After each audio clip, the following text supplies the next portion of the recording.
Morning my dear students. এখন আমরা ইংরেজি grammar lesson 4 subject and predicate নিয়ে আলোচনা করব। কেমন? তোমরা ফলো করো। Subject, predicate. সাবজেক্ট উদ্দেশ্য, প্রেডিকেট হলো বিধেয়। সাবজেক্ট কাকে বলে? যার সম্বন্ধে কোনো কিছু বলা হয় তাকে বলা হয় সাবজেক্ট। যেমন he plays football, say football খেলে। কার সম্বন্ধে বলা হলো? হি, তার সম্পর্কে বলা হলো। একটি ছেলের সম্পর্কে বলা হলো, তার প্রোনাউন হচ্ছে হি। সে কি করে? Plays football, plays football, football খেলে। তাহলে এখানে যেহেতু তার সম্পর্কে বলা হলো, তাহলে হি হবে সাবজেক্ট, হি হবে সাবজেক্ট। কেমন? আর যা বলা হলো সেটা হবে প্রেডিকেট। অনুরূপভাবে আমরা বলতে পারি দি বার্ড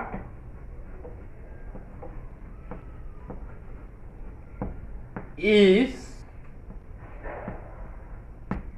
ফ্লাইং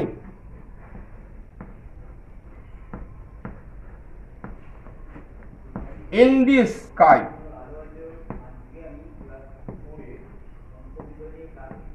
পাখিটি আকাশে উঠছে।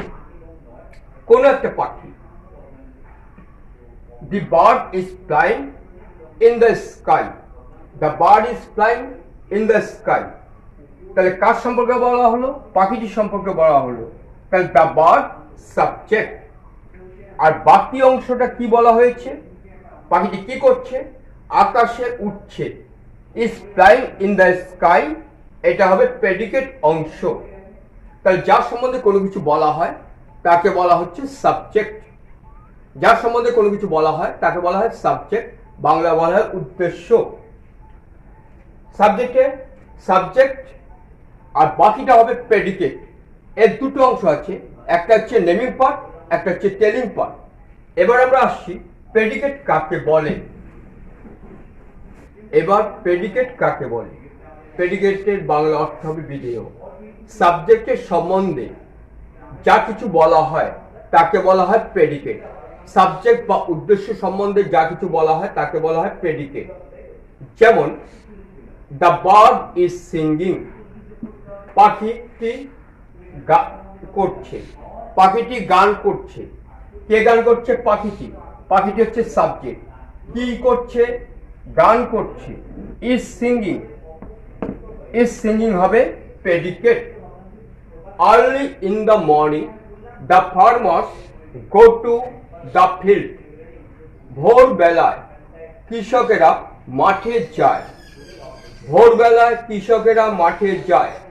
কার সম্পর্কে বলা হলো বা কাদের সম্পর্কে বলা হলো? দ্য ফার্মার্সদের সম্পর্কে বলা হলো। কারণ দি ফার্মার্স হবে সাবজেক্ট। আর বাকি অংশটা সেটা কি বলা হলো?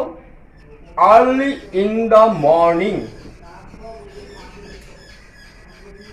গো টু দ্য ফিল্ড, তারা ভোরবেলায় মাঠে যায়। তাহলে এই অংশটুকু হবে প্রেডিকেট বা বিধেয়। তাহলে একটা সেন্টেন্সের মধ্যে দুটো অংশ রয়েছে, একটা হচ্ছে নেমিং পার্ট, একটা হচ্ছে টেলিং পার্ট।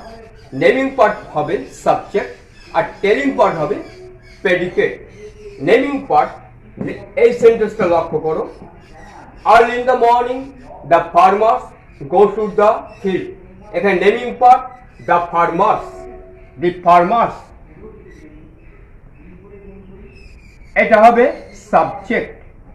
আর টেলিং পার্ট, সাবজেক্ট সম্পর্কে কি বলা হলো? Early in the morning go to the field, এটা হচ্ছে টেলিং পার্ট, এটা হবে প্রেডিকেট। সংক্ষেপে পি লিখলাম, সংক্ষেপে পি লিখেছি। কেমন? তাহলে সাবজেক্ট কাকে বলে, প্রেডিকেট কাকে বলে তোমরা জানলে।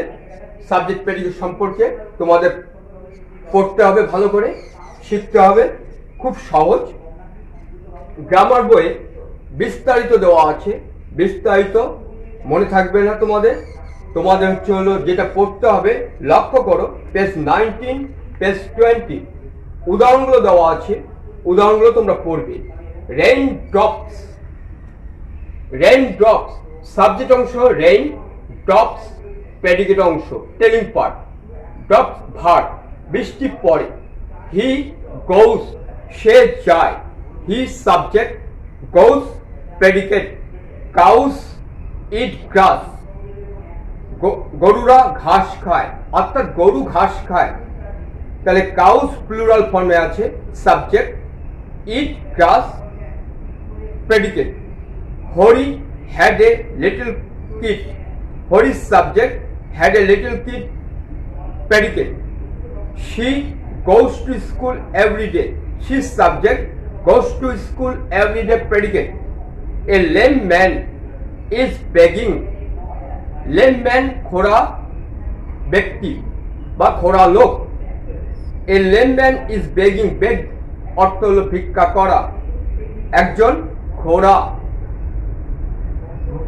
ব্যক্তি ভিক্ষা করছে। A lame man subject, is begging predicate. A tall boy ran very fast on the street, a tall boy subject, বাকি অংশটুকু ran very fast on the street predicate. উদাহরণগুলো পড়বে। Every morning I brush my teeth, প্রত্যেকদিন সকালে আমি brush করি, দাঁতে brush করি। তাহলে আই নেমিং পার্ট, বাকি অংশ হচ্ছে হলো টেলিং পার্ট, আই সাবজেক্ট। এখানে সাবজেক্টে কিন্তু এখানে এই সেন্টেন্সে মাঝখানে বসেছে, বুঝে নিতে হবে কিন্তু কেমন।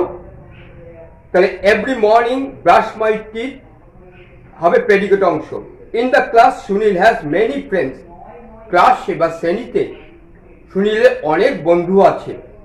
সুনীল নেমিং পার্ট, সাবজেক্ট, আর বাকি অংশ বা বাকি ওয়ার্ডগুলো প্রেডিকেট অংশে হবে। In the class has many friends predicate. এইভাবে তোমরা এটা পড়বে। এরপর দেখো এক্সারসাইজ, এক্সারসাইজে কিছু ট্রান্সলেশন দেওয়া আছে, ট্রান্সলেশনগুলো তোমরা পড়লে তোমাদের অভিজ্ঞতা বাড়বে, এটা শিখবে, অনুবাদগুলো পরীক্ষা থাকতে পারে।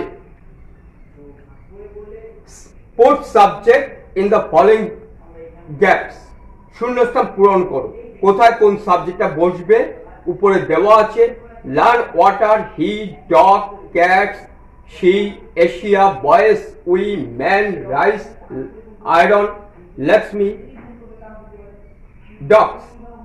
এই কটা দেওয়া আছে ওয়ার্ড, এই ওয়ার্ডগুলোকে বসাতে হবে কেমন। Fill up the blanks with predicate, predicate বসিয়ে শূন্যস্থান পূরণ। লায়ন ড্যাশ রোডস, সিংহ গর্জন করে। তাহলে এই শূন্যস্থানগুলো নিজে নিজে ভেবে বসাবে, অভিজ্ঞতা হবে তোমাদের, নলেজ তোমাদের বাড়বে। কারণ না ভাবলে পরে ভেতর থেকে হচ্ছে হলো জ্ঞান প্রকাশ পাবে না, সেই জন্য তোমরা ভেবে ভেবে এগুলো প্র্যাকটিস করবে। তাহলে এই পড়াগুলো তোমরা পড়বে কেমন। তাহলে আজকে এই পর্যন্তই পড়া হলো। সবাই সুস্থ থেকো, ভালো থেকো।